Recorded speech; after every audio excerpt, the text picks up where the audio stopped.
नमस्कार, मैं हूँ डॉक्टर हेमा दिवाकर। आज हम बात करने जा रहे हैं एक्टोपिक प्रेगनेंसी।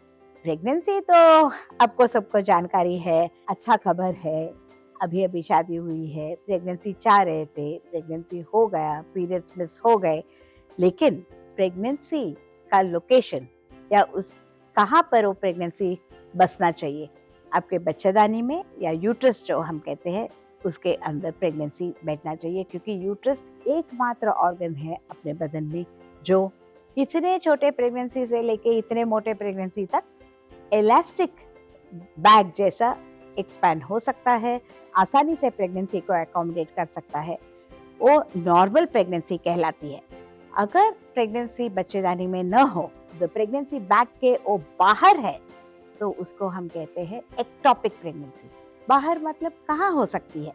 यूट्रस के बगल में जो है, हर एक हिस्से पे राइट एंड लेफ्ट पे ट्यूब्स जो है, फेलोपियन ट्यूब्स के नाम से जो जाना जाते हैं, वो ट्यूब में प्रेगनेंसी हो सकता है, उसको एक्टोपिक ट्यूबल प्रेगनेंसी कहते हैं। ओवरीज या अंडाशय जो हम बोलते हैं, उसमें अगर प्रेगनेंसी बैठ गया, यूट्रस में तो नहीं है, तो एक्टोपिक प्रेगनेंसी की ही हम बात कर रहे हैं। वो ट्यूब में न होते हुए ओवरीज में हुआ तो भी वो एक्टोपिक प्रेगनेंसी ही कहलाएगी। यूट्रस के नीचे के हिस्से जो है सर्विक्स, उस पे अगर प्रेगनेंसी जाके बैठ गई तो फिर उसको भी एक्टोपिक प्रेगनेंसी कहते हैं। मतलब है कि बच्चेदानी के अंदर न होते हुए बाहर में अगर प्रेगनेंसी बढ़ रहा है तो पेन तो बिल्कुल होगा, क्योंकि बाहर के जो है ट्यूब हो या ओवरीज हो या सर्विक्स हो, उनमें इतना हिम्मत नहीं है कि वो इलास्टिक जैसा जितने आप उस पर दबाव डाले उतने एक्सपैंड होते चले। उसका स्वभाव ऐसे नहीं है। सिर्फ बच्चेदानी में प्रेगनेंसी बैठने से वो एक्सपैंड हो सकती है।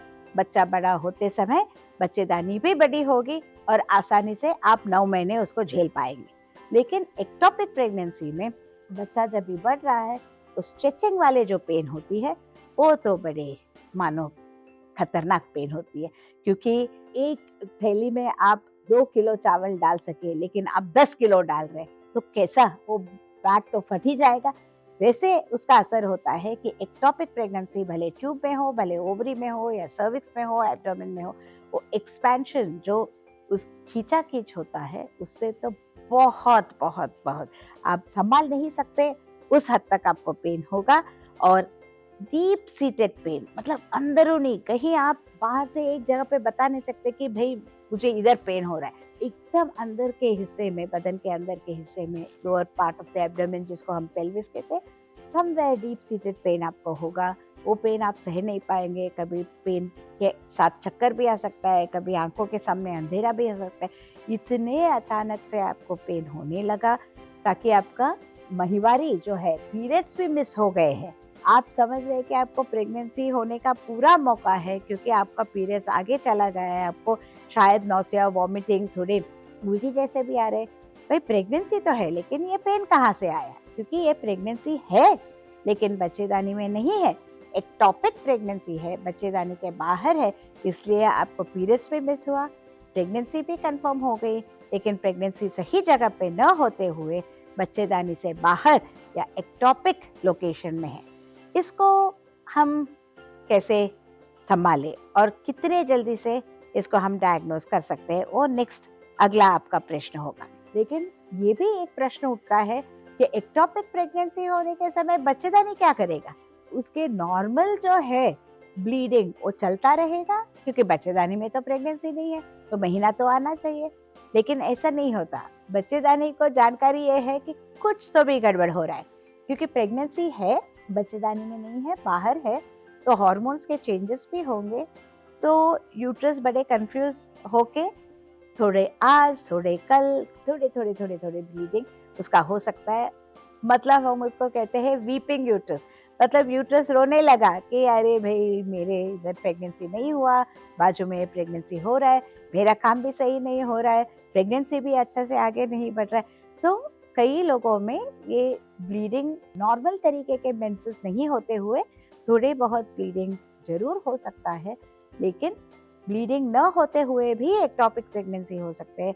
जब भी आपका महीना मतलब पीरियड्स आपको 1 तारीख जनवरी को होना चाहिए था, 4 तारीख, 5 तारीख, 10 तारीख तक नहीं हुआ, तो आपके नज़र में ये पहले ऐसे कभी नहीं हुआ, 10 दिन आगे बढ़ गया, तो आप ज़रूर यूरिन प्रेगनेंसी टेस्ट करोगे, वो पॉजिटिव भी आएगा, मतलब प्रेगनेंसी है। लेकिन हम बात कर रहे हैं एक्टोपिक प्रेगनेंसी के, जो प्रेगनेंसी यूट्रस में नहीं रहते हुए बाहर है। तो इसका पहचान कैसे करेंगे? तो जब भी आप डॉक्टर के पास सलाह लेने जाएंगे, प्रेगनेंसी तो कंफर्म हो गया, लेकिन स्कैनिंग और एक तरीका है जिससे हम देख पाएंगे कि प्रेगनेंसी का लोकेशन किधर है। अगर 10-15 दिन आगे बढ़ गया है तो जरूर वो प्रेगनेंसी यूट्रस में न दिखते हुए उसके बाजू के जगह में या ट्यूब या ओवरी में वो दिख पाएगा। अगर मानो कि 4 ही दिन हुए, छोटा सा प्रेगनेंसी है, न इधर के न उधर के, तब हम एक ब्लड टेस्ट करवाते हैं जिसका नाम है बीटा HCG।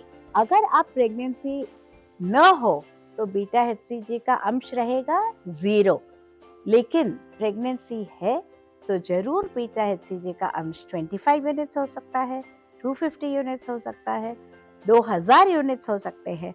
उसका मतलब है कि प्रेगनेंसी धीरे धीरे बढ़ रहा है। 2000 यूनिट्स जब भी बीटा HCG आए तो आपको स्कैन के समय प्रेगनेंसी दिखना ही चाहिए। अगर यूट्रस में नहीं दिखा तो स्कैन करने वाले डॉक्टर प्रेगनेंसी को यूट्रस के बाहर ढूंढने लगेंगे, ट्यूब में है या ओवरी में है या प्रेगनेंसी बच्चेदानी के नीचे के हिस्से सर्विक्स में है। इसकी वो लोकेशन पता करके ectopic pregnancy in the tube, ectopic pregnancy in the ovary, ऐसे अल्टीमेटली आपका डायग्नोसिस निकलेगा। तो कितने जल्दी से इसको पहचान सकते हैं?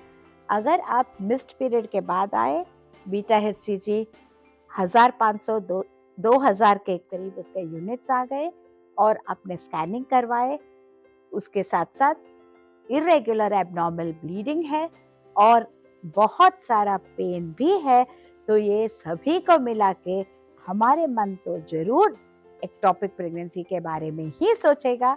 और जितने जल्दी हम इसको डायग्नोस करें और जितने ही जल्दी हम इसके ट्रीटमेंट करें, उतने आपको जान के जो खतरा है वो टल जाएगा या उससे आप बच जाएंगे।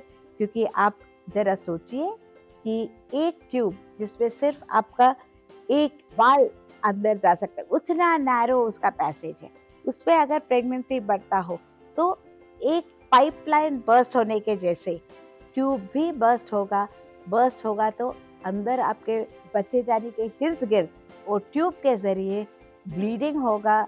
और हम आपको इसके बारे में डराना नहीं चाह रहे, हम सिर्फ आपको जागरूक करना चाह रहे हैं कि ये बर्स्ट होने से पहले इसके डायग्नोसिस होने चाहिए।